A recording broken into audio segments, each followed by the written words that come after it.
This is an emergency transmission from the Reality Documentation Bureau, Anomaly Research Division. The following broadcast contains documentation of 5 anomalies affecting educational facilities across multiple jurisdictions. These incidents have been verified, catalogued, and deemed critical for civilian awareness. If you are currently enrolled in, employed by, or residing near an educational facility, pay close attention. This broadcast contains mandatory safety protocols. Stay informed, stay vigilant. Case number RDB-1024-Delta. Date, October 3rd, 2025. On the morning of October 3rd, a teacher at Redfield High School conducted routine attendance during first period. Advanced chemistry. Room 204, 32 students responded. The classroom contains 31 desks. The teacher, Rebecca Hollis, 14 years of service, no disciplinary record, initially assumed a student was standing. She looked around the room. Everyone was seated. She counted again. 32 voices had answered attendance, 31 desks in the room, all occupied. Ms. Hollis asked students to raise their hands, one at a time. Count off, 1, 2, 3. She reached 32. She counted the desks again, 31.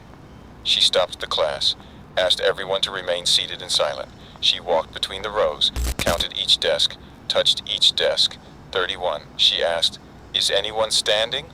No response. She asked again, "Is someone standing in the back?" Video footage from the classroom security camera shows all 31 desks occupied, each student visible, each student accounted for, but the audio captures 32 distinct voices. Miss Hollis was placed on administrative leave that afternoon, pending psychological evaluation. She has not returned to teaching. When interviewed, she could only say, "I know what I counted. I know what I saw. There were 32, but I can't tell you who the extra one was." Further investigation revealed 6 additional schools reporting identical phenomena. District 3, District 5, District 9, District 11, all within a 2-week period. In every case, student count exceeds desk count by exactly 1. No individual student can be identified as the extra. Video surveillance shows all desks occupied. Audio confirms additional presence. Faculty members experience severe cognitive disorientation when attempting to resolve the discrepancy. At Riverside Middle School, administrators attempted to solve the issue. They brought an additional desk into the classroom. 31 students, 32 desks. Problem solved. The following day, attendance showed 33 students. The room still had 32 desks. The extra desk was removed. The count returned to the original discrepancy. 32 students, 31 desks. If you are a student or faculty member and notice this phenomenon, do not attempt to identify who is standing. Do not ask students to stand up or change seats. Do not bring additional furniture into the room. Simply note the discrepancy. Report it to the Reality Documentation Bureau immediately. Contact information will be provided at the end of this transmission. Do not explain your departure to students. The entity does not like to be noticed, and when it is noticed, attendance tends to drop permanently. Case number RDB-1024-Sigma. His name appears on the substitute roster as Carson, first name David. He's been teaching substitute classes for 38 years. He has not aged a single day. First documented appearance, September 14th, 1987, Oakmont Elementary, District 5, 3rd grade class. Mrs. Patterson called in sick that morning. The school hired a substitute from the district registry, David Carson. Students from that class, now in their early 40s, remember him clearly. "Oh yeah, Mr. Carson. He was nice, patient. He wore this brown cardigan sweater. Gave us extra recess when we finished our work early. I remember him, definitely. Brown hair, glasses. He did this thing where he'd draw a little smiley face on your paper if you got everything right." Mr. Carson. Yeah. He subbed for us a few times that year. Always the same guy. We loved when he came. On October 8th, 2025, David Carson was scheduled as a substitute at Oakmont Elementary, the same school. Several staff members recognized him immediately. Same face, same brown cardigan sweater, same handwriting on the board, same voice. He should be 71 years old. He looks 35. The Reality Documentation Bureau has obtained documentation spanning 38 years. Yearbook photographs, security footage, time-stamped video, parent testimonials, faculty records, 42 different schools, the same man. In 1993, he taught a high school English class, Shakespeare, Macbeth specifically. In 2011, he taught the same lesson, word for word, at a different high school, different district. In 2024, a teacher filmed him. She recognized the lecture. She had been in his class. The lesson was identical, down to the pauses, down to the jokes, down to the exact moment he underlined out damned spot on the board. When school administrators approach Mr. Carson with these inconsistencies, he is polite, professional, cooperative. He carries a valid teaching certificate, updated annually. His background check returns clean every time. His references are impeccable. His social security number belongs to a David Carson who died in March of 1986, 18 months before his first documented substitute appearance. Students report that his classes are pleasant. Nothing unusual occurs. He never raises his voice, never forgets a name, even if he's never met you before. In 2019, a student asked him directly, "Mr. Carson? My mom said you taught her class when she was in school. Is that true? I've taught a lot of students over the years. What's your mom's name?" "Sarah Hendricks." "Well, Sarah Bowman now." The student showed him a photograph, her mother's yearbook, class photo. Mr. Carson is visible in the background, through the classroom window. Same face, same sweater. He looked at the photograph for 11 seconds. Then he said, "That does look like me, doesn't it? Funny how that happens." He handed the photo back and continued teaching, as if nothing had happened. If David Carson is scheduled to substitute at your school, do not ask him about his age or employment history. Do not show him photographs from previous decades. Do not attempt to verify his identity through external databases. Attend class normally. He is an excellent teacher. Students report high engagement and learning retention. But do not be alone with him after the final bell. In 2003, a principal named Richard Voss decided to confront Mr. Carson. After hours, the inconsistencies were too significant to ignore. Security footage shows Principal Voss entering Mr. Carson's temporary classroom at 4:47 p.m. The camera feed cuts to static at 4:48 p.m. The timestamp reads 4:59 p.m., 11 minutes missing. Principal Voss exits the classroom. He is smiling. When questioned the following morning, Principal Voss had no memory of entering the classroom. He said he had stayed late to finish paperwork in his office. 2 months later, he retired. Early retirement. No explanation. In his exit interview, he stated, "I just felt it was time. Time to move on. Time to, I don't know, just time." He could not articulate why. It's always time. Case number RDB-1024-Kappa. Locker 214 has not been opened in 46 years. It is not rusted shut. It is not welded closed. It is not damaged. It simply will not open. School records indicate locker 214 was assigned to Marcus Welby, sophomore, 15 years old, junior varsity basketball. No disciplinary record. On November 12, 1979, Marcus did not come home from school. His locker was the last place he was seen. Witnesses. 3 students passing through hallway C around 3:20 p.m. reported seeing Marcus standing in front of his locker. They said he was staring at it. When asked if he was okay, Marcus said, "It won't close." One of the students looked at the locker. It was closed. Marcus kept insisting it was open. "It's open. Can't you see it's open?" The students walked away. They assumed he was joking. Marcus Welby was never seen again. In the days following his disappearance, teachers and students reported strange occurrences near locker 214. Voices coming from inside. The sound of someone breathing. A faint knocking. Always 3 times. The smell of old paper and rust. Maintenance attempted to open the locker on November 18, 1979. The lock would not turn. Bolt cutters would not cut the lock. A blowtorch had no effect.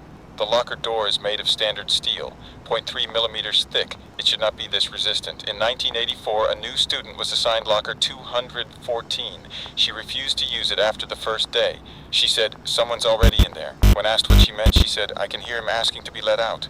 When asked what she meant, she said, "I can hear him asking to be let out." The school stopped assigning locker 214 in 1985. It has remained sealed ever since. Over the years, students have tried to open it. Dares, pranks, curiosity. In 1997, a senior used a crowbar. The crowbar bent. The locker did not. In 2004, a janitor reported that he saw the locker door breathing, expanding outward, then contracting like lungs. He quit the next day. If you attend Lincoln High School or any school with a sealed locker, do not attempt to open it, do not knock on it, do not place your ear against it to listen. If you hear knocking, 3 knocks from inside, walk away immediately. Do not acknowledge it, do not respond. In 2019, a student heard the knocking. She knocked back. She reported hearing a voice say, "Thank you." The following morning, her locker, number 216, 2 doors down, would not open. She has not been seen since October 4th, 2019. Locker 216 is now also sealed.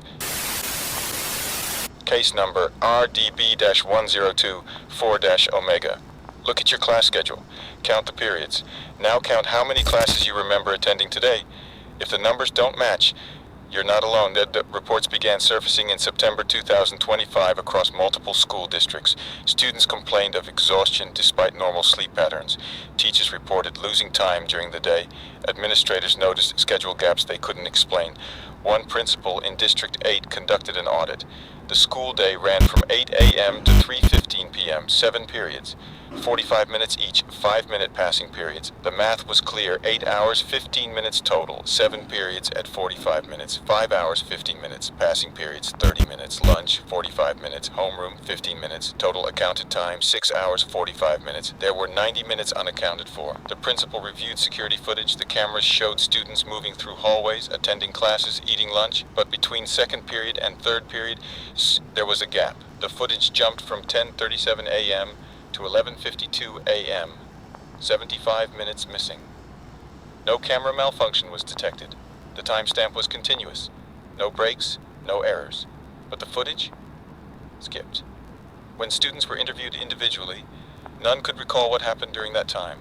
I remember second period ending, then I was just in third period.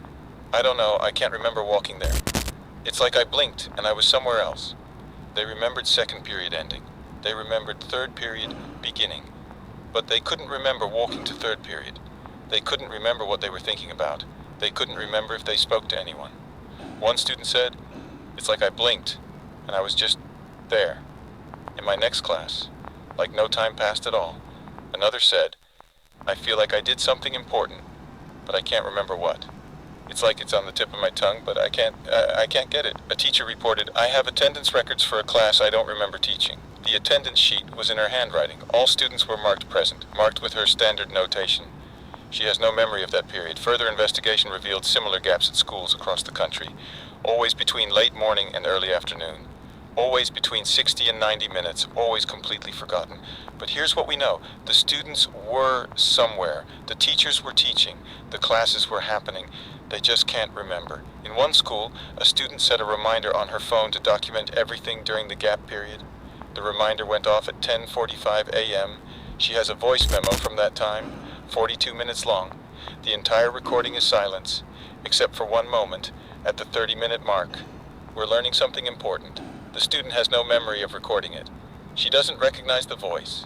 It sounds like her, but younger, much younger. If you notice a gap in your memory during the school day, do not attempt to force yourself to remember. Do not set alarms or reminders to document the gap. Do not ask other students what happened during that time. Simply continue your day as normal, whatever you're learning during that period. You're not supposed to remember it yet. Students who have tried to force the memory report severe headaches, nosebleeds, and a persistent feeling that something is watching them. One student kept a diary, attempting to document the gap every day for 2 weeks. On October 15th, her diary entry read, "I finally remembered. I wish I hadn't. They're teaching us." The entry ends there. The rest of the page is blank, not torn out, just blank. She has not attended school since. Case number RDB-1024-Theta. Count the stairs the next time you walk to your next class. Count them going up, then count them coming back down. The numbers will not match. This phenomenon was first documented in 1952, a private academy in District 2. A geometry teacher, in an attempt to create a practical math exercise, asked his students to measure the school's main staircase. 12 students counted independently. Going up, 13 stairs. Going down, 14 stairs. The teacher assumed the students miscounted. He counted himself. 13 going up, 14 going down. He counted again. Same result. He marked each stair with chalk. Ascending, 13 marks. 1, 2, 3, 13. When he descended, there were 14 chalk marks. He never assigned that exercise again. Reports have surfaced from schools across every district. The discrepancy is always the same. One fewer stair going up than coming down. The extra stair is never in the same position. Sometimes it appears at the top, sometimes in the middle, sometimes at the bottom. It moves.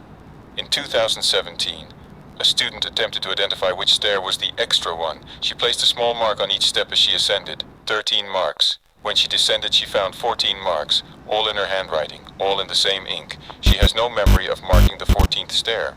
Architects have examined affected staircases. The blueprints are consistent, the measurements are accurate. The construction is sound.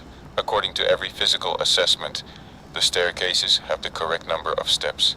But when humans count them, the number changes depending on direction. Students report strange sensations when using these staircases. A feeling of missing a step, even when walking normally. Brief moments of disorientation at the midpoint. The sensation of climbing for longer than they should. A lingering feeling that someone else is on the stairs, even when alone. In 2021, a janitor reported seeing a student stuck on the staircase. The student was walking down, legs moving, making progress, but not descending, staying in the same position. The janitor called out. The student didn't respond. He approached. The student was gone. Security footage from that evening shows the student walking down the stairs. Normally, she exits frame at the bottom. But if you count carefully, she takes 15 steps to reach the bottom. The student was reported missing 3 days later. Her parents said she never came home from school. School records show she attended all her classes that day. She signed out at dismissal. Multiple witnesses saw her leave the building. But somewhere between the second floor and the first floor, she took one too many steps. If you attend a school with inconsistent stair counts, count silently. Do not count out loud. Do not attempt to identify the extra stair. Do not stop walking while on the staircase. Do not look behind you while descending. If you lose count while walking, continue to the next floor immediately. Do not restart your count. Do not go back to recount. And if you ever find yourself taking more steps than the staircase should have, do not stop walking until you reach a floor you recognize. Even if it takes 16 steps, or 20, or more, eventually you'll reach a floor. It might not be the floor you intended, but it's better than staying on the stairs. This concludes case file 1024. 5 documented anomalies. October 2025. 5 schools, 5 phenomena. Countless affected students. The Reality Documentation Bureau continues to monitor these situations. If you have experienced any of the phenomena described in this transmission, report immediately. Contact information is provided in the description below. Do not attempt to investigate these anomalies independently. Do not share detailed accounts on unsecured channels. Do not ignore the safety protocols. Remember, these anomalies exist whether you acknowledge them or not. Awareness is not the danger. Ignorance is.